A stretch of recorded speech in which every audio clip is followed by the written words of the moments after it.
నీ కృప చొప్పున నన్ను కరుణింపుము. నీ వాత్సల్య వాక్కులను చొప్పున నా అతిక్రమము తుడిచివేయుము.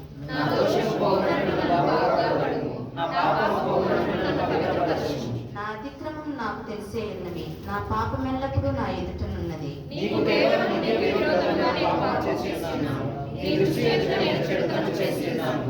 కావున ఆజ్ఞ ఇచ్చినప్పుడు నేను నీతిమంతుడుగా అగుపడదు. తీర్పు తీర్చినప్పుడు నిర్మలుడుగా అగుపడదు. నేను పాపంలో పుట్టిన వాడును, పాపంలోనే నా తల్లి నన్ను గర్భం ధరించును. నీవు అంతరంగంలో సత్యం కోరుచున్నావు, ఆంతర్యమున నాకు జ్ఞానం తెలియజేయు. నేను పవిత్రుడగునట్లు హిస్సోపుతో నా పాపం పరిహరింపుము. హిమము కంటెను నేను తెల్లగానున్నట్లు నీవు నన్ను కడుగుము. ఉత్సాహ సంతోషములు నాకు వినిపింపుము, అప్పుడు నీవు ఇచ్చిన ఎముకలు హర్షించును.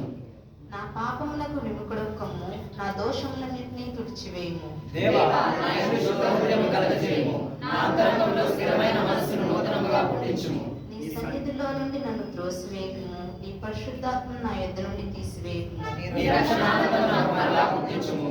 సమధిగల మనస్సు కలుగజేసి నన్ను దృఢపరచుము. అప్పుడు అతిక్రమములు చేయవారికి నీ త్రోవలను బోధించెదను, పాపులను నీ తట్టు తిరుగుదురు. దేవా, నా రక్షణకర్తయగు దేవా, రక్తాపరాధం నుండి నన్ను విడిపింపుము. అప్పుడు నా నాలుక నీ నీతిని గూర్చి ఉత్సాహగానము చేయును.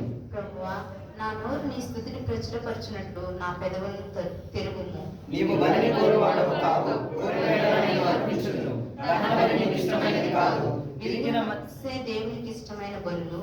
దేవా, విరిగి నలిగిన హృదయమును నీవు అలక్ష్యము చేయవు. నీ కటాక్షము చొప్పున సియోనుకు మేలు చేయుము. యెరూషలేము యొక్క గోడలను కట్టించుము.